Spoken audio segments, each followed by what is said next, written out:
웨스트민스터 신앙고백서 오늘 5번째 시간입니다. 하나님의 작정. 지난 시간에 이어서 두 번째로 여러분과 함께 나누겠습니다. 지난주에 이렇게 들녘을 나가 보았더니 벼 농사가 이제 수확철인 것 같습니다. 어떤 논에는 누렇게 익었고 또 어떤 논에는 이제 벼베기를 이미 진행한 그런 논도 보았는데, 우리의 신앙생활에 있어서도 한 해를 이렇게 10월이면 11월, 12월 한 해도 거의 다 가는데, 여러분의 신앙 인격 안에서도 그리고 신앙생활 안에서도 추수할 것이 많아지는 그런 한 해가 되었으면 좋겠습니다. 특별히 하나님의 말씀을 가르치면서 함께 교훈 받는 목사로서는 여러분의 신앙 인격 가운데서 하나님을 알아가는 그 지혜의 정도, 지식의 정도, 그리고 그 은혜의 정도가 많아졌으면 좋겠다 하는 그런 생각들을 이제 많이 하게 됩니다. 저희들이 그런 의미 속에서 웨스트민스터 신앙고백서를 함께 교훈받고 있는데, 교리라는 것이 쉽게 우리 손에 많이 잡히지 않는 것 같습니다. 그러다 보니까 이게 용어 자체가 참 낯설어졌습니다. 우리가 많이 들었던 용어임에도 불구하고 시간이 지나면서 어떤 것은 낯설어졌고, 그리고 어떤 용어들은 그 의미가 우리에게 다가오지 않는 그런 것들도 사실 있습니다. 인내하시면서 하나님의 말씀의 그 보물들을 잘 참으시면서 함께 따라갔으면 좋겠습니다. 사실 이것은 소그룹으로 서로 질문하면서 하면 너무 좋은데, 우리가 여의치 않아서 죄송스럽고 또 이렇게 송구한 마음도 있고, 또 언젠가는 이렇게 함께 모여서 서로 질문 받으면서 그리고 서로 그 질문에 대해서 함께 답을 하면서 이렇게 하면 조금 더 쉽겠다 하는 생각들을 계속해서 많이 하게 됩니다. 그런 날이 속히 올 줄 저희들이 기대하겠습니다. 오늘 이제 두 번째 시간인데, 지난 시간에 이런 내용들을 했습니다. 작정이 뭡니까? 라고 했을 때에 모든 되어가는 일들을 미리 정하신 것이다.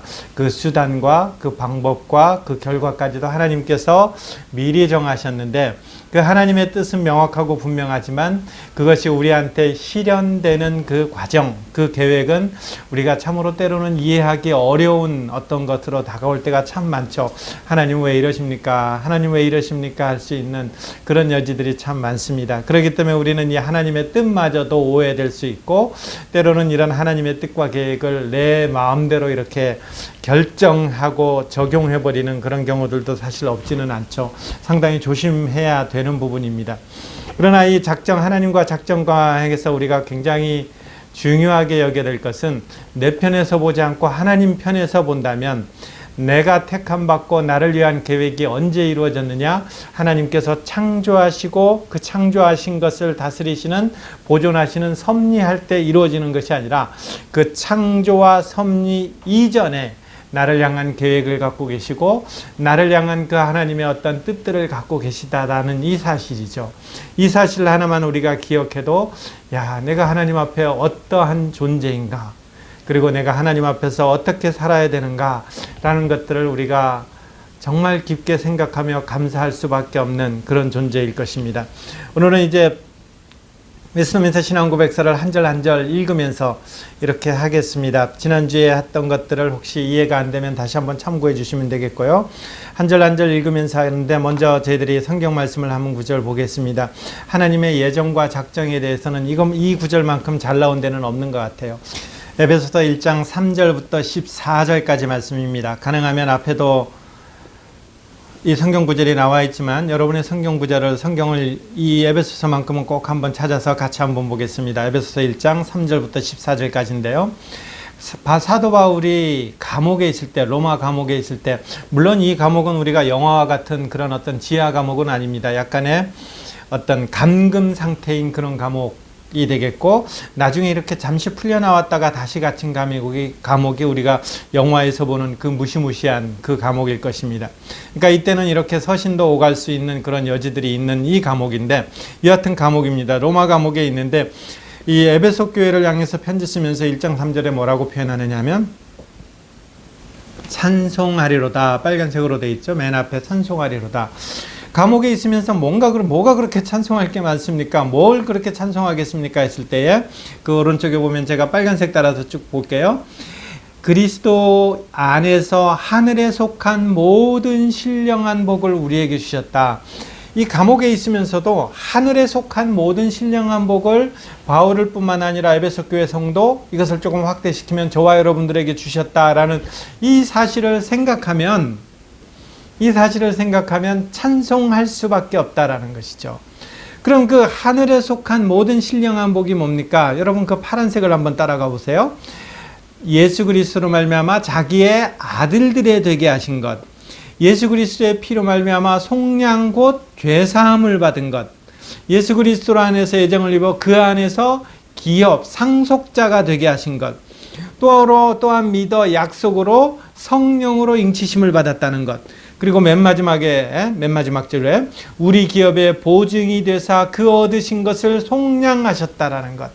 우리가 하나님의 아들이 되고 하나님의 자녀가 되고, 그리고 하나님의 자녀로 말미암아 모든 죄를 다 용서받고, 그리고 그 하나님의 자녀로 말미암아서 하나님의 기업이 되고 상속자가 된 이 하늘에 속한 모든 신령한 복을 받았다라는 것에 대해서 이 바울은 찬송할 수밖에 없다라는 거예요. 그래서 뭐라고 표현합니까? 이 그의 은혜의 영광을 찬송하게 하는 것이다. 그의 영광의 찬송이 되게 하는 것이다. 그의 영광을 찬송하게 하려는 것이다. 이러한 사실을 우리가 생각할 때마다 우리는 감옥에 있든지 아니면 좋은 환경에 있든지 아니면 지금 내가 버거운 환경에 있든지 우리는 이 그리스도로 말미암아서 그리스도 안에 있는 이 하늘에 속한 신령한 복을 생각할 때마다 우리의 입술에는 언제나 터져 나오는 찬송이 있다라는 것이죠. 근데 오늘 제가 이제 여러분과 함께 할 수 있는 이제 부분은 이거예요. 세 번째 줄 보면 곧 이렇게 되어 있습니다. 곧 이 하늘에 속한 모든 신령한 복, 우리가 찬송할 수밖에 없는 이 신령한 복, 하나님의 아들이 되게 하셨고 하나님의 그 아들이 되어서 상속을 누리게 하셨고, 물론 그 이전에 우리의 죄를 깨끗하게 씻어주셨던 이 복들은 어떻게 해서 우리에게 주어진 것이냐. 세 번째 줄 보세요. 곧 창세 전에 그리스도 안에서 우리를 뭐 했다고요? 택했다. 언제요? 창세 전에. 그 다음 배송요. 우리로 사랑 안에서 그 앞에 거룩하고 흠이 없게 하시려고 그 기쁘신 뜻대로 우리를 예정했다.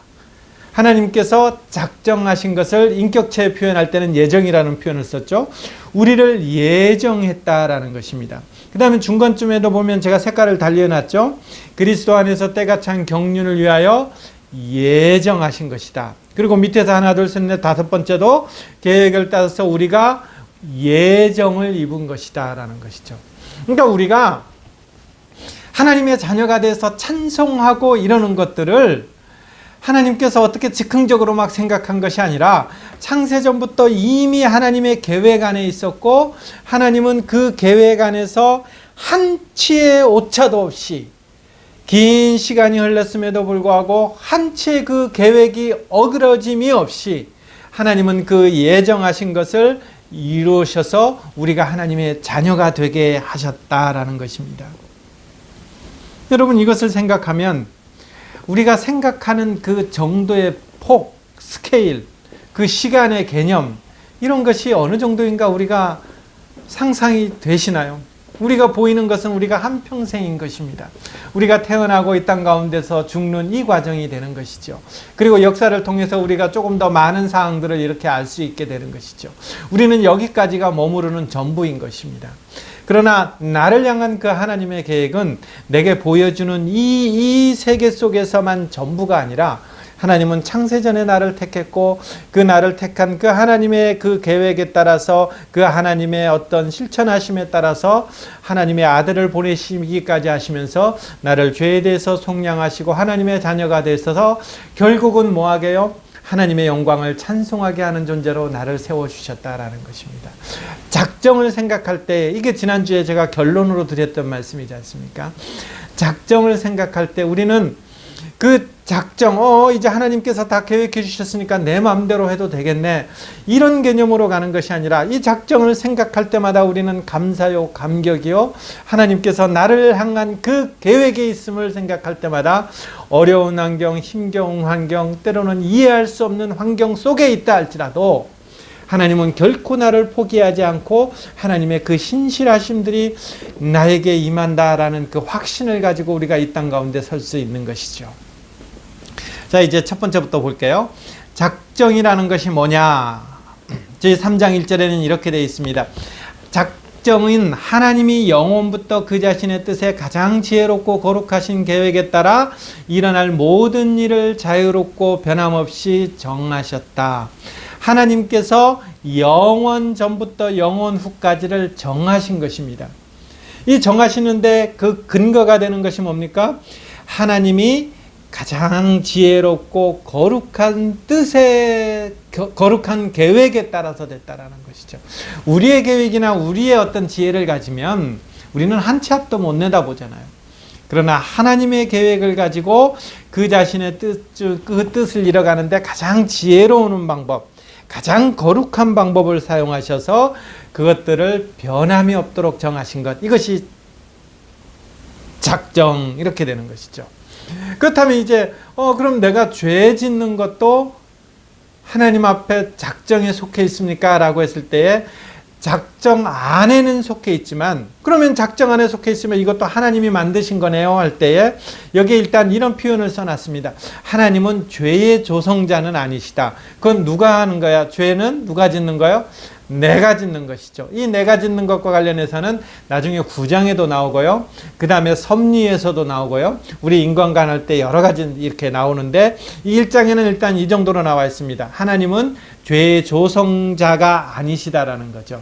그것을 어떻게 설명하느냐 하면 제1원인이 있고 제2원인이 있습니다. 우리가 이 땅 가운데 어떤 일이 일어난다고 했을 때에 그 일어나는 원인이 제1원인이 있고 제2원인이 있다라는 것이죠.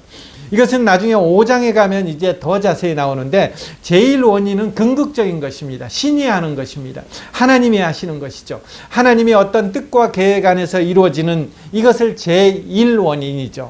그리고 제2원인은 이 땅의 어떤 법칙, 이 땅의 어떤 질서 안에서 우리가 하는 것, 이런 것들이 이제 제2원인이죠. 그런데 이 작정에서는 뭐냐면 이 제2원인, 우리가 하는 어떤 자유, 내가 가진 자유, 내가 가진 어떤 인생 가운데 우연성, 그 다음에 어떤 내가 하는 의지, 이런 것들을 하나님께서 야, 내 뜻은 그게 아니야. 하나님의 의지를 탁탁탁탁 꺾으시면서 어떤 우연성이나 자유를 꺾으시면서 로봇처럼 이끌어가는 것이 아니라 하나님은 피조물의 의지나 자유와 우연성을 폐하지 아니하시고 그것들을 존중하면서도 필연적으로는 자유롭고 또는 우발적으로 일어나면서도 하나님은 그 하나님의 계획을 불변하게 그리고 틀림없이 확실하게 하나님의 작정을 실현시켜 나가신다라는 것이죠. 이게 1항에 나와 있는 것이고 이렇게 하나님의 작정을 표현하는 겁니다. 자, 그 다음 두 번째. 이 작정은 어떤 성격이 있느냐 했을 때에 비록 하나님은 상상할 수 있는 모든 조건에서 일어날 듯한 일이나 일어날 가능성이 있는 것은 무엇이나 알고 있다 한지라도 이게 아까 작정의 정의잖아요. 하나님께서는 어떤 일이 일어날 때에 그 어떤 조건에서 일어나는가, 그리고 그 일어나는 일들의 결과가 뭔가, 이런 것들은 하나님이 다 아시는데, 근데 이것을 알고 있다고 할지라도 장래 어떤 일에 대해서 무슨 일이 어떤 형편에서 일어날 것을 미리 아심으로 작정하신 것은 아니다. 이 말은 무슨 말이냐면 하나님께서 한 사람을 택하세요. 하나님께서 한 사람을 택하는데 그 택하는 것이 조건이 있는 것이 아니라는 것입니다. 이 사람을 보니까 이 사람은 나중에 틀림없이 회개할 사람이야. 그래서 하나님은 이 사람을 회개하기 때문에 이 사람을 택해야지, 이렇게 택하는 것이 아니라는 것입니다. 이게 대표적인 것이 뭐죠? 그 창세기 25장에 보면, 그리고 이 말씀을 나중에 로마서에 받게 되죠. 나중에 저희들이 따로 이 문장은 공부하겠습니다만은, 하나님께 야곱과 에서를 택할 때에 하나님은 왜 야곱을 택하시고 그 에서를 택하지 않았습니까? 라고 했을 때에 야곱은 나중에 훌륭한 사람이 될 것이니까 야곱을 택했어, 이렇게 하는 것이 아니라 아무런 조건도 없고 하나님의 아무런 어떤 예지가 없는 상태에서 하나님이 오로지 하나님의 선하신 그 뜻 안에서, 하나님의 계획 안에서, 그것이 우리는 뭔지 정확히 알 수 없습니다. 하나님께서 그 하나님의 어떤 계획까지 우리의 손바닥을 놓고 우리가 그것을 알려고 하는 것은 굉장히 어리석은 거죠. 우리가 거기까지는 알 수 없는 것입니다. 이것은 나중에 언제 알 수 있느냐 했을 때에, 아마 우리가 새하늘과 새 땅이 임하였을 때 예수님 앞에 선다면 그때 우리가 궁금했던 것을 내가 질문하지 않아도 아마 그때 많은 것을 이미 알 수 있지 않을까, 저희들은 이렇게 생각하죠. 그리고 설령 예수님을 이렇게 대면했을 때 그때 그때 모르는 것이 있으면 그때 우리가 물어볼 것도 역시 많지 않을까 이렇게 생각은 되어집니다. 여하튼 하나님의 뜻과 관련해서 그 뜻을 내 머리 내 이해 속에서 갖고 와서 한다라는 것은 굉장히 어리석은 거죠. 여하튼 하나님은 우리 인생들의 어떻게 될 것을 아시고, 우리 같으면 이런 것이잖아. 떡잎부터 안다고. 이렇게 식물을 심었는데 어릴 때 튼튼하게 자란 것을 보면 얘는 열매를 맺을 거야. 잘 맺을 거야. 어릴 때 비실비실하고 벌레 먹고 그다음에 이파리가 벌레에 의해서 다 사그러진 것을 보면 너는 커도 별 볼 일 없겠구나. 그래서 하나님께서는 이 튼튼한 하나님을 믿을 사람으로 선택했느냐 했을 때에 그렇지 않다라는 것입니다. 미리 아심으로 작정한 것이 아니다라는 것이죠. 자, 사망. 이 사망은 좀 사실 우리가 이해하기는 사실 정말 버거운 것입니다. 이중 예정이라는 것인데 하나님은 작정을 따라서 두 가지 이중으로 예정한다는 것입니다. 하나님께서는 그의 영광이 나타나도록 하기 위해서 어떤 사람은 영생에 이르도록 예정하시고 또 어떤 사람들은 영원한 죽음에 이르도록 예정하신다라는 것입니다. 하나님께서 어떤 사람들이 있으면 이 어떤 사람들을 하나님께서 그의 영광에 나타나도록 하기 위해서 어떤 사람은 선택했고 어떤 사람은 그냥 내버려 둔다라는 것이죠. 이것을 한자말로 표현하면 선택, 유기, 이것을 이중 예정인 것입니다. 하나님께서 내버려 주시는 것도 하나님의 예정 안에 드는 것입니다. 그러면 이 유기된 사람들은 어떻게 됩니까 했을 때, 이 사람들은 왜 유기시킵니까? 내버려 둡니까 했을 때에 여기에 보면 이 유기된 사람도 하나님께서 그의 영광을 나타내도록 하기 위해서, 선택된 사람도 하나님께서 그의 영광을 나타내도록 하기 위해서. 그러니까 예정이라는 것은 전부 하나님의 작정이라는 것은 전부 다 하나님의 영광을 나타내는, 드러내는 수단들이 된다라는 것입니다. 어떤 사람은 선택하셨고 어떤 사람은 유기했습니까? 이것은 우리는 정말 모르는 것입니다. 여기에 대해서 우리가 참 말을 많이 하게 되는데 이 부분에 대해서는 정말 조심해야 되는 것입니다. 어떤 굉장히 악한 사람이 있다 칩시다. 어떤 사람이 있을까요? 히틀러 같은 사람을 칠까요? 그 사람을 두고 이제 그 수많은 유대인들을 학살하고 했으니까 하나님은 틀림없이 이 히틀러는 선택하지 않고 유기했을 것이다. 여러분, 맞는 말이에요? 틀린 말이에요? 우리는 이 선택과 유기는 하나님의 손 안에 있는 거예요. 그래서 너는 하나님이 버려놓은 놈이야, 이렇게 얘기할 수 있는 근거는 우리에게 아무것도 없다라는 것입니다. 누구한테 달려있다고요? 하나님한테. 그러니까 이 부분에 너는 하나님이 널 버렸어, 이렇게 표현하는 것은 굉장한 신성모독이고 모독이고 하나님 앞에서 범죄하는 행위가 되는 것이죠. 그렇기 때문에 우리는 이 부분에 대해서 조심해야 되는 거죠. 우리는 전도를 어떻게 하나요? 저는 보니까 저는 하나님이 도저히 쟤는 구원할 것 같지 않아.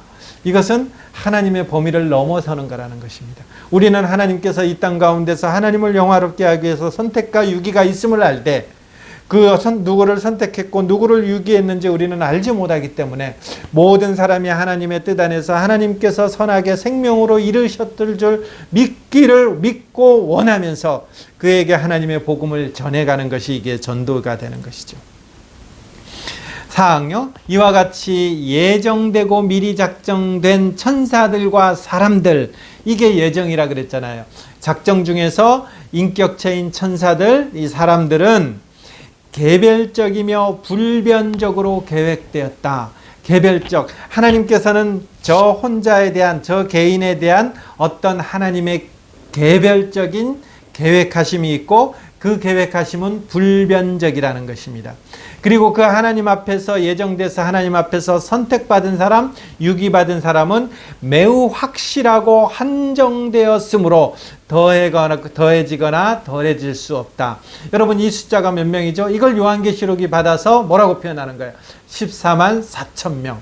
꽉 찬 14만 4천 명, 이렇게 되는 것이죠. 그래서 14만 4천 명만 하나님 앞에서 구원받는 것이죠. 이거를 신천지는 이걸 문자적으로 받아가지고 실제로 14만 4천 명만 구원받는다, 이렇게 되는 것이고, 우리는 이것을 상징적인 완전한 수로 보는 것이죠. 12 곱하기 12 곱하기 1000. 1000은 완전한 군대의 수를 말하는 거니까요. 그래서 12지파, 12장로, 이 12지파, 12 곱하기 12 곱하기 1000에서 14만 4천 명. 이것은 우리가 숫자적으로 14만 4천 명이 아니라 요한계시록에서는 하나님을 믿기로 작정한 하나님이 선택한 그 완전한 수가 몇 명이냐면 14만 4천 명이 되는 거죠. 우리는 이 숫자가 얼마인지 몰라요. 물리적인 숫자는 몰라요. 근데 이 숫자는 딱 정해진 거예요. 그래서 이 숫자가 채워지면 그때 예수 그리스도께서 이 땅 가운데 오시게 되는 것이죠. 신천지는 이것을 문자적으로 해석한 것입니다. 자, 5항. 예정이 근거와 목적인데요. 인류 중 생명으로 예정된 사람들은 세 번째 줄 뭐라고요? 선택하셨다. 인류 중 생명으로 예정된 사람은 선택하셨는데 그 사이에 보세요. 하나님께서 언제요? 창세 전에 무엇에 따라서요? 영원하고 하나님의 영원하고 변함없는 목적, 은밀한 계획, 그의 선하시고 기뻐하신 뜻을 따라서 그리고 결과는요. 영원한 영광에 이르도록 그리스도 안에서 선택하셨다. 생명으로 예정된 사람은 그리스도 안에서 선택하셨는데 그 근거가 뭐라고요? 우리 여기서 오해하면 안 돼요. 나중에 구원을 할 때 우리가 많이 다루겠지만 내가 믿었기 때문에, 물론 우리는 행위가 아니기 때문에 내가 착한 행실을 했기 때문에 구원받았습니다. 이렇게 대답하는 사람은 없을 거예요. 근데 이것이 조금 더 가면 내가 믿었기 때문에 구원받았습니다. 여기에도 맞는 말이면서 오해의 소지가 있는 것이죠. 어떻게 해서 내가 믿게 됐습니까? 했을 때에 그 이전의 단계들이 있는 것이죠. 이거는 우리가 구원론에서 많이 하는 것입니다. 우리가 왜 구원받았습니까? 하면 더 정확한 표현이 뭡니까? 하나님께서 창세전에 그의 영원하고 변함없는 목적, 은밀한 계획, 선하시고 기뻐하신 뜻을 따라서 영원한 영광에 이르도록 그리스도 안에서 우리가 선택받은 사람들이다라는 것입니다. 이것은 오직 하나님의 거저주시는 은혜, 사랑으로 된 것이다. 거저주시는 은혜와 사랑으로 된 것이다. 사람에게 있는 신앙, 믿음, 선한 행실, 오래 참음, 피조물 안에 있는 그 밖에 어떤 것도 하나님을 움직일 수 있는 조건, 원인으로 예견하신 것이 아니고 모든 것은 하나님의 영화로우신 은혜를 찬송하기 위해서 된 것이다. 여러분 이 표현 잘 기억하셔야 돼요. 내가 어떻게 구원받았습니까? 어떻게 구원받았다고요? 내 안에 있는 믿음, 내 안에 있는 선한 행실, 내 안에 있는 어떤 오래 참음, 아니면 다른 어떤 내 안에 있는 어떤 것, 이것이 하나님을 움직일 수 있는 조건이나 어떤 원인이 되지 못한다라는 것입니다. 몇 번 말씀드렸죠? 이것은 하나님 앞에 아무런 필요가 없는 것이라는 거예요. 하나님께서 나를 선택하는 기준은 하나님의 영원하신 변함없으신 목적, 계획, 그분의 선하시고 기뻐하신 뜻, 이것에 따라 저와 여러분이 하나님 앞에 구원받은 것입니다. 그렇기 때문에 저와 여러분의 구원은 하나님께서 이렇게 해서 한 것이기 때문에 저의 구원은 소멸되는 것이 아니라 어디까지 간다고요? 하나님 앞에 마주설 수 있는 그 영화로움까지 우리는 갈 수 있게 되는 것입니다. 선택된 목적이 뭡니까? 반복하죠. 계속 반복하죠. 영광에 이르도록 영화로우신 은혜를 찬송하기 위해서. 이게 우리가 선택했다는 거예요. 그럼 우리의 평생의 목적은 뭐예요? 하나님의 영광을 찬송하는 것. 하나님의 그 은혜를 찬송하는 것. 그래서 소요리 문답은 1문부터 딱 인생의 목적은 뭡니까? 라고 했을 때 바로 이 질문에 이 대답이 제일 먼저 나오는 것입니다. 하나님을 영화롭게 하고 그를 영원토록 즐거워하는 것입니다. 그를 영원토록 즐거워하면서 그분을 찬송하는 것. 이게 우리 인생들에게 주어진 목적이고 하나님의 의도고 그 목적과 의도대로 했을 때 우리 인생은 가장 행복한 것입니다. 제 앞에 노트북이 있습니다. 이 노트북은 뭡니까? 이 노트북에 쓰여지는 그 용도가 있는 거지 않습니까? 이것은 그 용도로서 쓰여졌을 때에 제한테 이 노트북은 가장 귀하게 여겨지는 것입니다. 이 용도가 다했을 때 이것은 필요가 없는 것입니다. 이 노트북으로서 제가 하고자 하는 어떤 일들을 도와주는 역할을 이것이 하지 못하면 저는 이 노트북을 폐기시키고 버려지는 것입니다. 인생도 마찬가지입니다. 그 목적과 그 의도에 따라서 어떤 것들이 행해질 때 우리는 하나님 앞에서 가장 존귀한 자로 서는 것이죠. 자, 그러면 이 구원의 서정, 그러면 그 하나님의 그 계획하심, 나를 선택하고 나를 하나님의 그 찬송회까지 이루시는 그 계획하심들이 있는데, 그 뜻이 있어서 그것을 실천하는 계획이 있는데, 그것이 어떻게 진행됩니까? 라는 것이죠. 그 구원을 하나님께서 어떤 순서, 어떤 방법으로 이루어 가십니까? 라는 것이죠. 그래서 구원의 서정, 순서, 한자말이기 때문에 구원의 순서 이렇게 되는 것이죠. 자, 보세요. 하나님께서 영광에 이르도록 지정하신 것처럼, 자, 여기서 하나님께서 영광에 이르도록 정하셨다. 누구를 정하셨습니까? 택하신 자들. 택하신 자들. 하나님, 우리는 이 보편 구원론을 믿는 사람들이 아니에요. 보편 구원론이라는 건 뭐예요? 이 땅의 모든 사람들이 다 구원받았는데 그것을 사람들이 거부함으로 말미암아 거부한 사람들은 구원을 못 받는, 이런 모든 사람들이 구원을 받는 이런 보편 구원론이 우리가 주장하는 것이 아니에요. 성경은 이 보편 구원론을 주장하는 것이 아니라 뭐라고 표현해요? 택자 구원론, 이렇게 되는 거죠. 하나님께서 그 택하신 사람을 하나님께서 영광에 이르도록 구원해 주셨다라는 것입니다. 누가 구원받았습니까? 이제 우리 대답 똑바로 해야죠. 누가 구원받았습니까? 하나님께서 택하신 사람들. 하나님께서 택하신 사람들을 어떻게 구원받았습니까? 하나님의 선하시고 하나님의 변함없인 뜻, 그 지혜의 거룩함에 따라서. 뭐 때문에요? 하나님의 영광을 찬송하기 위해서. 그래서 하나님은 그 택하신 자들로 영광에 이르도록 지정하신 것처럼 그 뜻이 영원하고 가장 자유로운 목적에 따라서 그것에 이르기 위한 모든 방법까지 미리 정하셨다. 우리가 구원 얻는 방법을 미리 다 정하셨다라는 것입니다.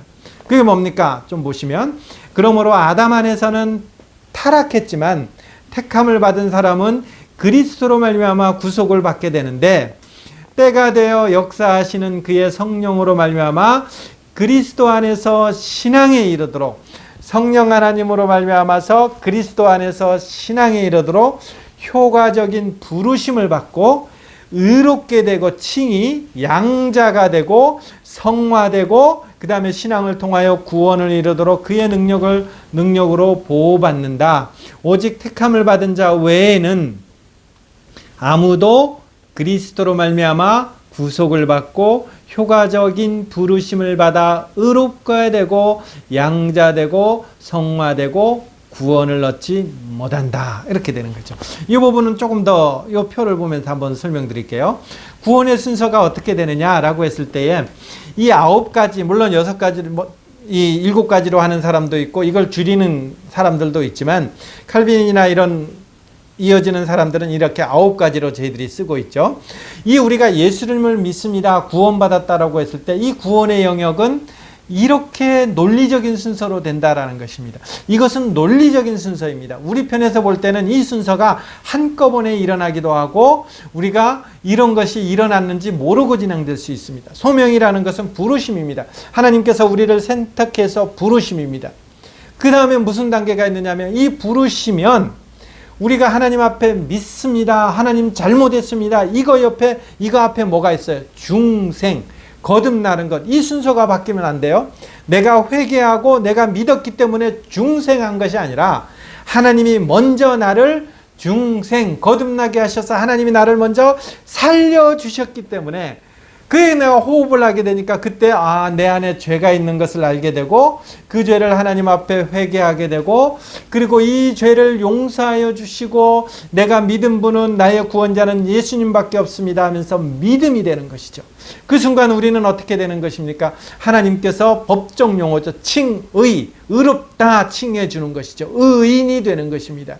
그리고 그 의인이 되는 순간 우리가 하나님의 자녀가 되는 양자가 되는 것이고 그 하나님의 자녀가 되면서 점차 그 하나님을 닮아가는 그 하나님의 자녀로 성장하는 것. 이게 뭐예요? 성화죠. 그리고 이 성화의 과정 중에는 어떤 은혜가 있습니까? 끝까지 견고하게 인내할 수 있는, 인도하는 하나님의 견인이 있고요. 그 다음에 나중에 하나님 앞에 섰을 때 우리의 영화로운 단계가 있습니다. 그래서 우리가 구원받았습니다 그렇게 표현할 때는 뭐예요? 여기에 보면 과거에 일어난 일들이 있죠. 소명, 중생, 회개, 믿음, 칭의까지는 과거의 어느 한 시점에 일어난 거예요. 이거는 한 시점에 일어난 거예요. 내가 의로움이 되는 과정이 긴 게 아니라 칭의라는 건 법정이에요. 하나님께서 어느 한순간 너는 의인이다, 죄 없다, 꽝꽝 하고 선언해 주시는 거죠. 이거는 과거의 한순간에 일어나는 거예요. 그래서 이런 구원을 보고 우리가 성경에 보면 구원을 이루었다라고 했을 때 우리는 이런 것들을 과거로 표현하는 것입니다. 그리고 하나님의 양자가 된 것도 과거이면서 이 과거로 인한 이 삶이 현재까지 이어지는 것이죠. 그래서 우리가 현재 구원의 삶을 살아가는 것이 뭐냐면 성화견인. 그리고 이 땅에서는 도저히 이룰 수 없는 구원이 뭡니까? 영화. 이건 언제 일어나요? 하나님 앞에 설 때 일어나는 영화. 그래서 너희 구원을 이룰지라 라고 했을 때는 성화, 견인 그리고 영화까지를 포함하는 것이죠. 그래서 이게 우리가 구원의 수정인데 이게 구원을 할 때 나중에 조금 더 한 단계씩 하나씩 이렇게 풀어가면서 설명드릴 거예요. 여하튼 하나님께서 우리가 우리의 구원을 하나님의 방법대로 계획했는데 그 방법이 성경을 통해서 우리가 알 수 있는 방법이 뭐냐면 바로 이런 방법들이라는 거죠. 그래서 이런 부분들은 아마 조금 외워두시면 우리가 신앙을 이해하는 데 도움 될 거예요. 자, 유기, 내버려 두는 것이죠. 하나님은 그의 측량할 수 없는 계획을 따라서 인류의 나머지에 대해서는, 이 나머지는 어떤 나머지예요? 아까 선택받지 않는 그 나머지에 대해서는 자비를 베풀기도 하시고 베풀지 않기도 하시며, 여러분 선택받은 사람만 자비를 베푸는 것이 아니에요. 내버려 둔 사람도 자비를 베푸는 거예요. 그래서 오늘같이 지금 비가 오고 있는데 이 비 오는 것이 누구한테만 오나요? 예수 믿는 사람들한테만 오는 것이 아니라 예수 믿는 사람, 예수 믿지 않는 사람들에게도 동일하게 오는 것이죠. 우리나라의 최고 부자는 예수 믿는 사람이에요? 예수 안 믿는 사람이에요? 그 삼성가는 예수 안 믿는 사람들이잖아요. 그 자비를 베풀기도 하고 자비를 베풀지 않기도 한다라는 것입니다. 모든 피조물에 대한 하나님의 주권적 능력의 영광을 위하여 간과 이렇게 내버려 두신다라는 것입니다. 그의 영광스러운 공의를 찬양하게 하기 위하여 그들이 수치와 그들이 죄에 대한 진노를 당하도록 작정하시기를 기뻐하셨다. 하나님께서 내버려 두는 것도 하나님의 은혜라는 것입니다.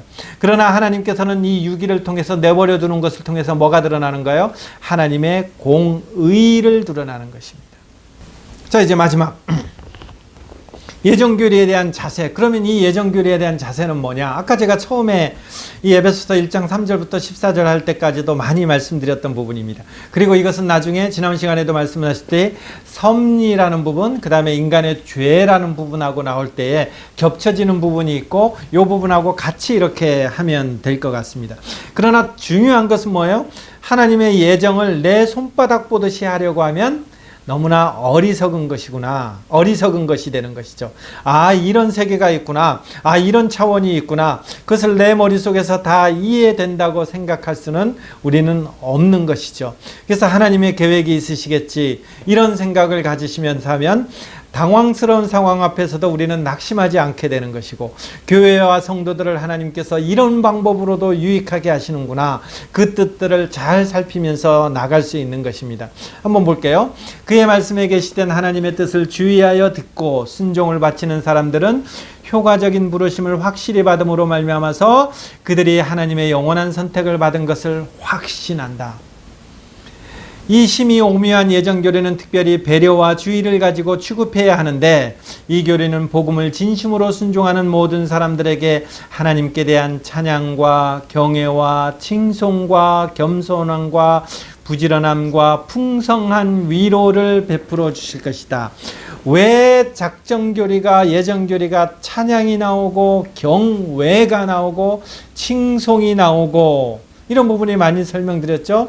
그 다음에 또 하나, 겸손과 부지런함. 이거는 우리가 생각했던 것하고 반대잖아요. 제가 첫 시간에도 많이 말씀드렸지만, 야, 하나님의 작정이면 정해졌으면 내가 로봇처럼 막 아무거나 막 하더라도 하나님은 나를 구원해 주실 것이야, 이렇게 생각하는 것이 아니라 하나님께서 나를 향해서 그 계획을 갖고 계시다면, 그것이 나의 창세전에 계획된 그 하나님의 계획이라면 내가 그 하나님 앞에서 겸손한, 이 하나님의 그 영원하심 앞에서 참으로 조그마한 나는 하나님 앞에서 겸손하고 그 하나님의 계획이 나를 통해서 이루어지는 데 대해서 찬송한다라는 것은 하나님 앞에서 내가 부지런하면서 그 하나님의 계획 앞에서 순종한다라는 이런 것들이 나타나는 것이죠.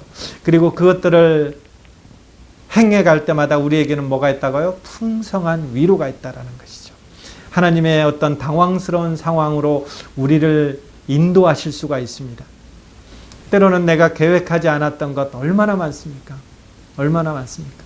우리가 원했던 것보다 그렇지 않았던 것들 너무나 많지 않습니까? 그러나 우리가 이 작정을 배운다면 교회와 성도들을 이렇게 유익하게 하시는구나. 그 뜻들을 잘 살피면서 나가실 때에 하나님께서 어떤 때는 그때 그 하나님의 계획을 알려주시고 또 어떤 때는 시간이 지나면서 야, 하나님께서 이 일을 위해서 이런 방법을 나에게 허락하셨구나. 그 뜻들이 이 땅 가운데 있으면서도 많이 드러나게 되는 것입니다. 그때 우리는 그 뜻을 잘 살피면서 나갈 때에 무슨 일이 일어납니까? 우리 안에 감격과 감사와 위로와 찬송이 있는 것입니다. 이 예정교리에 대해서 조심하셔서 대하시되 하나님의 작정 안에 예정 안에 있음을 감사하시면서 그 하나님의 뜻을 발견할 때마다 하나님 앞에서 감사하시고 찬송하시고 위로를 받으면서 겸손과 부지런함으로 주님 앞에 더욱 서가시는 그런 성도 여러분들이 되시기를 간절히 축복하며 기도합니다.